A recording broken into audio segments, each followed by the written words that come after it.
Boas palavras para um bom dia.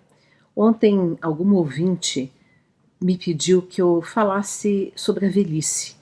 Então, eu decidi trazer hoje 2 poemas para vocês sobre a velhice, antes comentando um pouco. A velhice sempre é um momento de maior tristeza, porque acumula muitas saudades, porque é um momento de fragilidade, geralmente acompanhado de doenças, e a perspectiva da morte, né?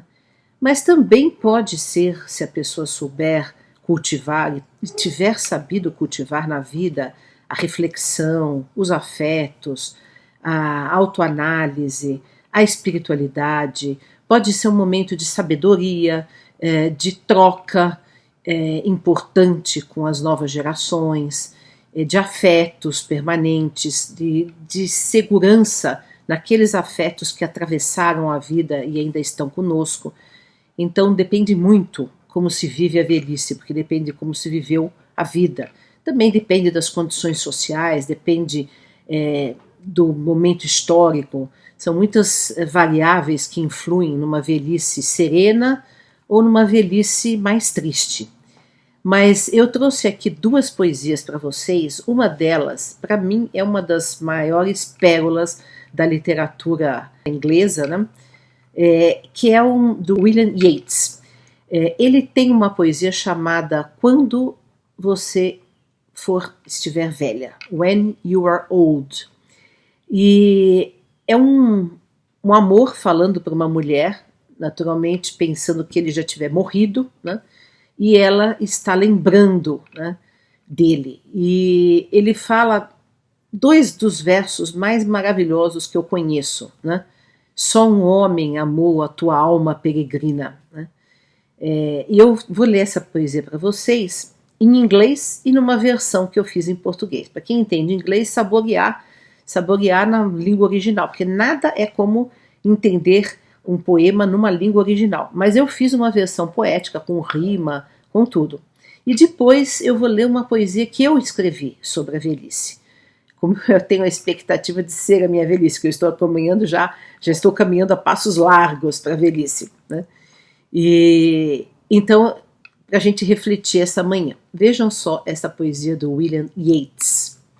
When you are old and grey and full of sleep and nodding by the fire, take down this book and slowly read and dream of the soft look your eyes had once and of their shadows deep.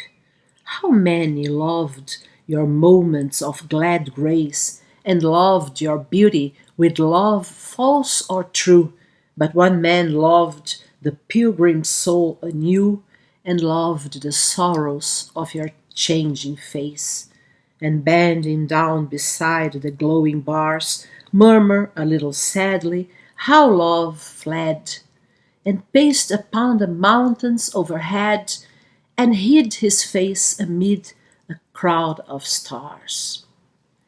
E agora a minha versão para o português. Quando estiveres velha, cinza e sonolenta, e dormitando ao fogo, lê devagarinho esse livro e sonha com olhar de carinho dos teus olhos de outrora, e as sombras acalenta.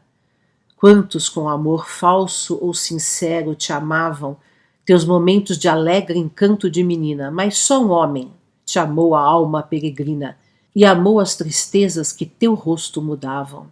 Junto às brasas, curvando-se, mesmo sem vê-las, murmuram pouco triste como foi-se o amor, foi galgando as montanhas na altura se pôr e seu rosto escondeu na multidão de estrelas. Então vejam que essa poesia fala de um amor que perdurou pela vida. Pouca gente tem essa bênção, né, de ter um amor permanente, um companheiro, uma companheira que atravessa a existência e que ama a alma peregrina do outro, né, porque não ama só o corpo que envelhece, que fenece, que adoece, né, e aí permanece esse afeto, inclusive lá no alto das estrelas, como ele coloca. E agora eu vou ler para vocês uma poesia que eu fiz sobre quando eu envelhecer, quando a velhice vier.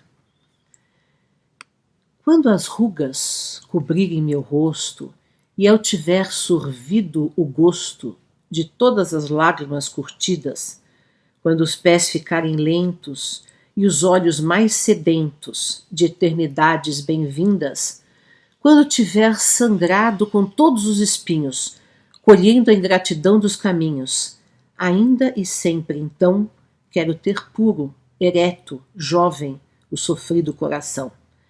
Quero ainda ter os olhos acesos, os olhos coesos, o amor em portas abertas, sem queixumes presos, e até o transpor da última soleira, saber-me entregue sempre inteira à glória da vida, bem vivida e bem cumprida. Esperemos que todos possamos viver uma vida cheia de significado, de sentido, de ações positivas, para que possamos ter uma velhice em paz. E aqueles que já atingiram esse porto, que estão já nessa fase da existência, que possam ter a serenidade, ter o equilíbrio, ter a conexão com a eternidade, porque o próximo passo é a eternidade. E que não tenham medo da morte, porque a morte virá como um fruto maduro que cai e é o encerramento de um ciclo e uma mudança de dimensão. Um grande abraço, boas palavras para um bom dia.